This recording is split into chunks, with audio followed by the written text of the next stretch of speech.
Hello दोस्तों, आज के इस वीडियो में हम IndusInd bank delight savings accounts को कंपेयर करने वाले हैं AU small finance bank digital savings accounts के साथ में कि आखिर इन दोनों ही सेविंग्स अकाउंट्स में सबसे ज्यादा बेस्ट सेविंग्स अकाउंट्स कौन सा है। इसके अलावा किस सेविंग्स अकाउंट्स के ऊपर आपको कितना ज्यादा बेनिफिट्स देखने को मिलता है और आज के डेट में आपको कौन सा सेविंग्स अकाउंट ओपन करवाना चाहिए। तो वीडियो को बिल्कुल भी स्किप मत करिएगा। वीडियो स्टार्ट करते हैं। देखो दोस्तों, यहां पर मैंने इन दोनों ही सेविंग्स अकाउंट्स का एक बाकायदा से पीपीटी तैयार करके रखी हुई है। तो अब इस पीपीटी के माध्यम से हम समझते हैं कि यहां पर आपको कितना सर्विस चार्जेस देना पड़ेगा।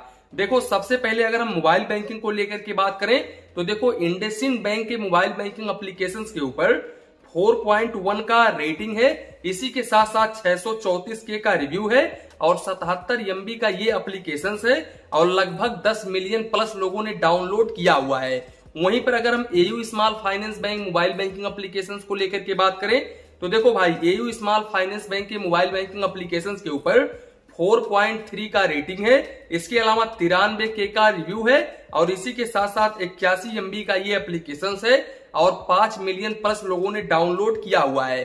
तो इस हिसाब से हम कह सकते हैं कि एयू स्मॉल फाइनेंस बैंक का mobile banking application IndusInd bank के मोबाइल बैंकिंग एप्लीकेशन से थोड़ा सा अच्छा है। इसके अलावा मैं आपको बता दूं भाई, इन दोनों ही बैंकों में सेविंग्स अकाउंट ओपन करने के लिए आपका जो एज है वो 18 प्लस होना चाहिए। आपके पास आधार कार्ड, पैन कार्ड वगैरह होना चाहिए। आप ऑनलाइन वीडियो केवाईसी के माध्यम से ओपन कर सकते हैं। देखो, Indus delight savings account open करने के लिए यहाँ पर फंडिंग आपको 500 रुपए से लेकर के 10,000 रुपए तक करनी पड़ सकती है। देखो, यहाँ पर कभी कभी 500 रुपए शो करता है तो कभी कभी 2500 रुपए शो करता है और कभी कभी 10,000 रुपए भी शो करता है। तो यहाँ पर आपको 500 रुपए से लेकर के 10,000 रुपए की डिपॉजिट करनी होगी। वहीं पर भाई, एयू स्मॉल फाइनेंस बैंक का डिजिटल सेविंग्स अकाउंट ओपन करने के लिए आप यहाँ पर जीरो से भी अपना सेविंग्स अकाउंट ओपन कर सकते हैं। इसके अलावा कभी कभी आपको 500 रुपए की फंडिंग भी करनी पड़ती है, 500 रुपए या फिर 1000 रुपीज की डिपॉजिट भी करनी पड़ती है।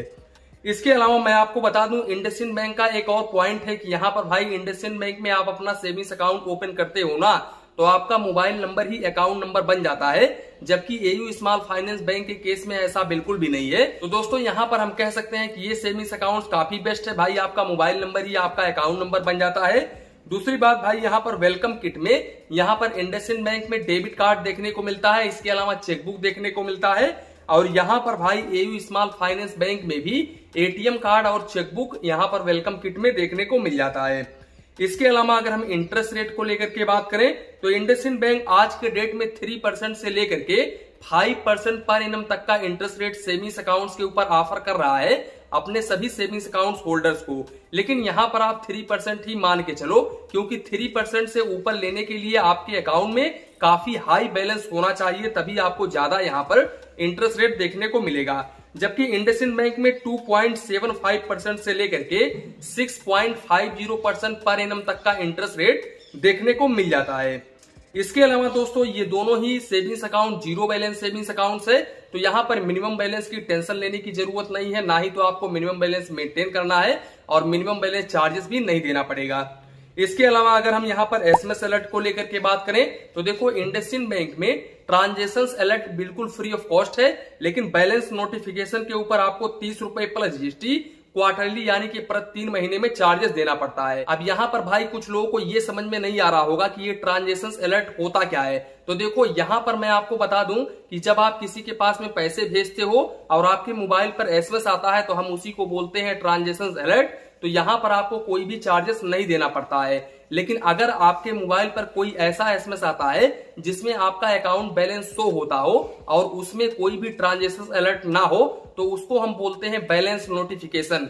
तो उसके ऊपर आपको यहाँ पर 30 रुपए प्लस जीएसटी मैक्सिमम क्वार्टरली प्रति 3 महीने में चार्जेस देना पड़ता है। जबकि भाई, एयू स्मॉल फाइनेंस बैंक में आपको 30 पैसे पर एसएमएस चार्जेस देना पड़ता है और मैक्सिमम 15 रुपए प्लस जीएसटी क्वार्टरली यानी कि प्रति 3 महीने में चार्जेस देना पड़ता है। तो यहाँ पर भाई देखो, एसएमएस अलर्ट के मामले में एयू स्मॉल फाइनेंस बैंक काफी कम चार्जेस कर रहा है इंडसइंड बैंक से। इसके अलावा भाई, यहाँ पर इनका मोबाइल बैंकिंग एप्लीकेशंस भी बेहतरीन है। साथ ही साथ भाई, ये इंटरेस्ट रेट भी आपको काफी हाई प्रोवाइड कर रहे हैं। तो यहाँ पर भाई, हर मामले में एयू स्मॉल फाइनेंस बैंक अभी तक तो इंडसइंड बैंक से थोड़ा सा बेहतर चल रहा है। इसके अलावा भाई ऑनलाइन ट्रांजेक्शन इन दोनों ही बैंकों में अनलिमिटेड कर सकते हैं और आप इन दोनों ही सेविंग्स अकाउंट्स में जितना मर्जी चाहे उतना बैलेंस रख सकते हैं। ऐसा बिल्कुल भी नहीं है कि आप 1 लाख रुपए ही रख सकते हैं या फिर 2 लाख रुपए ही रख सकते हैं। आप जितना मर्जी चाहे उतना बैलेंस अपने अकाउंट में रख सकते हैं। बाकी अगर हम कैश डिपॉजिट को लेकर के बात करें तो देखो भाई यहाँ पर इंडसइंड बैंक के ब्रांच के जरिए 2 लाख रुपए मंथली बिल्कुल फ्री ऑफ कॉस्ट में कैश डिपॉजिट कर सकते हैं। इसके अलावा अगर आपने यहाँ पर अपने सेविंग्स अकाउंट्स में मिनिमम बैलेंस ज्यादा मेंटेन किया था पिछले महीने में, तो भाई उस मिनिमम बैलेंस का आप 5 गुना ज्यादा कैश डिपॉजिट बिल्कुल फ्री ऑफ कॉस्ट में कर सकते हैं। भले ही ये 0 बैलेंस सेविंग्स अकाउंट है, लेकिन अगर आपके अकाउंट में ज्यादा बैलेंस है तो उसका 5 गुना ज्यादा आप कैश डिपॉजिट यहाँ पर कर सकते हैं। इसके अलावा 5 ट्रांजेक्शन ही मंथली कर सकते हैं, तो इस बात का आप जरूर ध्यान रखें। अब अगर आप इस लिमिट को क्रॉस करते हैं तो फिर आपको 4 रुपए पर 1000 के हिसाब से चार्जेस देना पड़ता है और मिनिमम आपको 100 रुपए plus GST per transaction charges देना पड़ता है। बाकी कैश विड्रॉवल वगैरह को लेकर के बात करें तो ब्रांच के जरिए आप जितना मर्जी चाहे उतने रुपए निकालो, आपको कोई भी चार्जेस नहीं देना पड़ेगा। जबकि एयू स्मॉल फाइनेंस बैंक के केस में ऐसा बिल्कुल भी नहीं है। एयू स्मॉल फाइनेंस बैंक में आप cash deposit up to 5 transaction या फिर 1 लाख रुपए तक मंथली बिल्कुल फ्री ऑफ कॉस्ट में कर सकते हैं। अब अगर आप इस लिमिट को क्रॉस करते हैं तो आपको 5 रुपए प्लस जीएसटी पर 1000 के हिसाब से चार्जेस देना पड़ता है और मिनिमम आपको 100 रुपए plus GST per transaction charges देना पड़ता है। बाकी अगर हम कैश विड्रॉवल को लेकर के बात करें तो भाई यहाँ पर एयू स्मॉल फाइनेंस बैंक ने कैश विड्रॉवल को लेकर के कुछ भी अपने सर्विस चार्जेस में मेंशन नहीं किया है, तो यहाँ पर तो मैं आपको कंफर्म नहीं कर सकता कि आपको कितना चार्जेस देना पड़ेगा। लेकिन अगर मैं अपने एक्सपीरियंस के हिसाब से आपको बताऊं तो हो सकता है एयू स्मॉल फाइनेंस बैंक में कैश विड्रॉवल बिल्कुल फ्री ऑफ कॉस्ट हो, यहाँ पर आपको कोई भी चार्जेस ना देना पड़े होम ब्रांच के जरिए। वैसे अगर आपका एयू स्मॉल फाइनेंस बैंक का सेविंग्स अकाउंट है तो आप प्लीज कमेंट बॉक्स में कमेंट कर सकते हैं कि कैश विड्रॉवल के ऊपर आपका चार्जेस डेबिट होता है या फिर नहीं होता है, अगर आप अपने होम ब्रांच के जरिए करते हो तो। दूसरी बात भाई, अगर हम चेकबुक को लेकर के बात करें तो भाई IndusInd bank delight savings accounts के ऊपर आपको 2 चेकबुक देखने को मिलता है और टोटल 30 पेज का चेकबुक पर क्वार्टर बिल्कुल फ्री ऑफ कॉस्ट में देखने को मिलता है। अब यहाँ पर अगर आप एक्स्ट्रा चेकबुक लेते हो तो आपको 3 रुपए 50 पैसे प्लस जीएसटी पर पेज के हिसाब से चार्जेस देना पड़ता है। जबकि भाई यहाँ पर एयू स्मॉल फाइनेंस बैंक में आपको ओनली 50 रुपए डिलीवरी फीस देना पड़ता है। जब चेकबुक लेकर के आता है कुरियर वाला तब आपको यहाँ पर डिलीवरी फीस 50 रुपए देना पड़ता है, बाकी कोई भी एक्स्ट्रा फीस आपको नहीं देनी पड़ती। तो इस मामले में भी यहाँ पर AU small finance bank best है। इसके अलावा कैश विड्रॉवल कैश डिपॉजिट के मामले में भी एयू स्मॉल फाइनेंस बैंक थोड़ा सा डाउन है इंडसइंड बैंक से। इसके अलावा भाई यहाँ पर अगर हम आईएमपीएस, एनईएफटी, आरटीजीएस चार्जेस को लेकर के बात करें तो इंडसइंड बैंक में आईएमपीएस, आरटीजीएस, एनईएफटी बिल्कुल फ्री ऑफ कॉस्ट है। लेकिन वहीं पर भाई यहाँ पर एयू स्मॉल फाइनेंस बैंक के केस में ऐसा नहीं है। AU small finance bank digital savings accounts के ऊपर ज्यादा से ज्यादा आपको आईएमपीएस, आरटीजीएस, एनईएफटी के ऊपर 15 रुपए प्लस जीएसटी तक चार्जेस देना पड़ता है। दोस्तों यहाँ पर मैं आपको बता दूं कि इन दोनों ही सेविंग्स अकाउंट्स के ऊपर आप यूपीआई वगैरह जैसे कि गूगल पे, फोन पे, पेटीएम वगैरह पर डे आप 1 लाख रुपए तक कर सकते हो, तो इस बात का आप जरूर ध्यान रखें। तो यहाँ पर भाई आईएमपीएस, आरटीजीएस, एनईएफटी के मामले में यहाँ पर एयू स्मॉल फाइनेंस बैंक का माइनस पॉइंट हो जाता है और जबकि इंडसइंड बैंक का यहाँ पर प्लस पॉइंट हो जाता है। इसके अलावा अगर हम एटीएम कार्ड को लेकर के बात करें तो यहाँ पर भाई IndusInd bank delight savings accounts के ऊपर आपको टिटानियम डिलाइट डेबिट कार्ड देखने को मिल जाता है। इस डेबिट कार्ड के ऊपर एएमसी चार्जेस यानी कि annual maintenance charges, issuance fees, renewal fees 499 रुपए देना पड़ता है। और भाई इस डेबिट कार्ड से आप 50,000 रुपए पर डे निकाल सकते हैं और 1 लाख रुपए तक ऑनलाइन ट्रांजेक्शन कर सकते हैं। और भाई इनके ओन बैंक के एटीएम से आप चाहे जितना मर्जी चाहे उतना ट्रांजेक्शन करो, यानी कि इंडसइंड बैंक का एटीएम कार्ड ले जाकर के अगर आप इंडसइंड बैंक के एटीएम मशीन से पैसे निकालते हो या फिर बैंक बैलेंस इंक्वायरी करते हो, मिनी स्टेटमेंट करते हो, तो यहाँ पर आपको कोई भी चार्जेस नहीं देना पड़ता है। आप जितने बार चाहे उतने बार यूज कर सकते हो।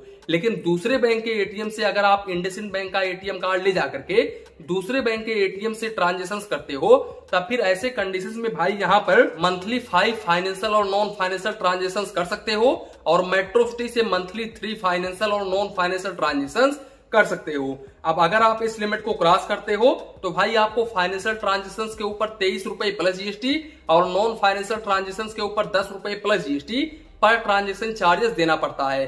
दोस्तों यहां पर मैं आपको बता दूं, यहां पर आपको लग रहा होगा कि इंडसइंड बैंक में काफी हाई चार्जेस है एटीएम कार्ड के ऊपर, लेकिन भाई मैं आपको बता दूं डिलाइट डेबिट कार्ड के ऊपर आपको काफी ज्यादा रिवार्ड कैशबैक वगैरह देखने को मिल जाता है और यहाँ पर भाई आपको इंश्योरेंस भी काफी अच्छा खासा देखने को मिल जाता है।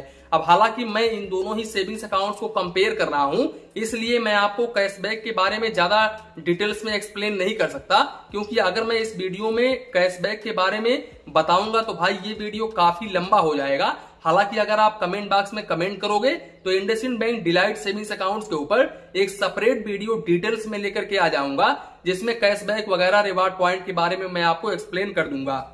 दूसरी बात भाई, अगर हम एयू स्मॉल फाइनेंस बैंक को लेकर के बात करें तो AU small finance bank digital savings accounts के ऊपर रुपए प्लेटिनम डेबिट कार्ड ऑफर करता है। भाई इस डेबिट कार्ड के ऊपर आपको एनुअल मेंटेनेंस चार्जेस 200 रुपए प्लस जीएसटी देना पड़ता है, जो कि टोटल 236 रुपए डेबिट होता है। भाई इस डेबिट कार्ड से आप 25,000 रुपए निकाल सकते हो और 2 लाख रुपए तक ऑनलाइन ट्रांजेक्शन कर सकते हो। अगर हम यहाँ पर काउंट ऑफ ट्रांजेक्शन को लेकर के बात करें तो भाई इनके ओन बैंक के एटीएम से मंथली आप 10 ट्रांजेक्शन कर सकते हो। अब यहाँ पर अगर आप इस लिमिट को क्रॉस करते हो तो फिर ऐसे कंडीशंस में आपको फाइनेंशियल ट्रांजेक्शन के ऊपर 23 रुपए plus GST per transaction charges देना पड़ता है और नॉन फाइनेंशियल ट्रांजेक्शन बिल्कुल फ्री ऑफ कॉस्ट होता है। वहीं पर भाई दूसरे बैंक के एटीएम से मंथली आप 5 फाइनेंशियल और नॉन फाइनेंशियल ट्रांजेक्शन कर सकते हो और मेट्रो सिटी से मंथली आप 3 फाइनेंशियल और नॉन फाइनेंशियल ट्रांजेक्शन कर सकते हो। अब अगर आप इस लिमिट को क्रॉस करते हो तो भाई यहाँ पर फाइनेंशियल ट्रांजेक्शन के ऊपर 23 रुपए प्लस जीएसटी और नॉन फाइनेंशियल ट्रांजेक्शन के ऊपर 10 रुपए plus GST per transaction charges देना पड़ता है। दोस्तों अब यहाँ पर मैंने इन दोनों ही सेविंग्स अकाउंट्स को आपस में कंपेयर कर लिया, अब जिसमें हमने ये पाया कि भाई सर्विस चार्जेस के मामले में AU small finance bank IndusInd bank से थोड़ा सा कम सर्विस चार्जेस करता है, लेकिन वहीं पर अगर हम बेनिफिट्स को लेकर के बात करें तो भाई इंडसइंड बैंक में आपको एयू स्मॉल फाइनेंस बैंक से ज्यादा बेनिफिट्स देखने को मिलता है। तो इस केस में हम कह सकते हैं कि दोनों ही सेविंग्स अकाउंट लगभग बराबर ही हैं, लेकिन हम बराबर कह भी नहीं सकते क्योंकि भाई यहाँ पर IndusInd bank delight savings accounts के ऊपर आपको कैशबैक वगैरह काफी हाई लेवल पर देखने को मिल जाता है और यहाँ पर भाई इनका जो ब्रांच बिहेवियर है वो भी काफी अच्छा होता है। ऐसा नहीं है कि एयू स्मॉल फाइनेंस बैंक के ब्रांच का बिहेवियर इतना अच्छा नहीं होता है, इनके ब्रांच का बिहेवियर भी काफी अच्छा होता है। तो यहाँ पर भाई दोनों ही सेविंग्स अकाउंट लगभग टक्कर में है। देखो यहाँ पर अगर आपके घर से दूर है इंडसइंड बैंक का ब्रांच, तब मैं आपको बिल्कुल भी रिकमेंड नहीं करूंगा कि आप इंडसइंड बैंक में अपना सेविंग्स अकाउंट ओपन करो, लेकिन अगर आपके घर के नजदीक में है तो भाई इंडसइंड बैंक से अच्छा कोई बैंक ही नहीं है, क्योंकि भाई यहाँ पर अगर आप किसी भी काम में फंसते हो तो आप ब्रांच के जरिए बहुत ही इजीली करवा सकते हो, लेकिन अगर आपके घर से दूर है ब्रांच तो फिर यहाँ पर कॉल करोगे तो ये लोग जल्दी रिप्लाई नहीं करेंगे। देखो अगर किसी कारण की वजह से थोड़े मोड़े वजह से आपका अकाउंट अगर फ्रीज हो जाता है और आप कॉल करके सोचते हो कि मैं अपना अकाउंट चालू करवा लूंगा तो नहीं होता है, इसके अलावा मेल डालते हो तब भी नहीं होता है। तो इस तरह का काफी सारी समस्याएं बनी रहती हैं इंडसइंड बैंक में। तो अगर आपके घर के नजदीक में है इंडसइंड बैंक का ब्रांच तो भाई आप इंडसइंड बैंक में ये सेविंग्स अकाउंट ओपन कर सकते हो। बाकी एयू स्मॉल फाइनेंस बैंक काफी बेस्ट है। भाई एयू स्मॉल फाइनेंस बैंक के बारे में अभी तक मुझे कोई भी नेगेटिव कमेंट देखने को नहीं मिला है, तो मैं यहाँ पर कह सकता हूँ कि एयू स्मॉल फाइनेंस बैंक काफी बेस्ट है। इस बैंक में अपना सेविंग्स अकाउंट ओपन कर सकते हो। इस बैंक का सेविंग्स अकाउंट जल्दी फ्रीज नहीं होता है। दूसरी बात मैं आपको बता दूं कि यहाँ पर अगर आप इंडसइंड बैंक में सेविंग्स अकाउंट ओपन करते हो ना तो पहले 4 महीने या फिर 5 महीने तक ज्यादा ट्रांजेक्शन आप ना करो, उसके बाद में ही ज्यादा ट्रांजेक्शन करो। दूसरी बात भाई यहाँ पर एयू स्मॉल फाइनेंस बैंक में आप ट्रांजेक्शन कर सकते हो, कोई दिक्कत वाली बात नहीं है, लेकिन ज्यादा ट्रांजेक्शन यहाँ पर भी मत करो, क्योंकि भाई ये ऑनलाइन सेविंग्स अकाउंट से अगर आप ज्यादा ट्रांजेक्शन करने लगते हो तो यहाँ पर बैंक को शक होने लगता है। तो यहाँ पर भाई ये बैंक वाले क्या करते हैं, आपका अकाउंट फ्रीज कर देते हैं।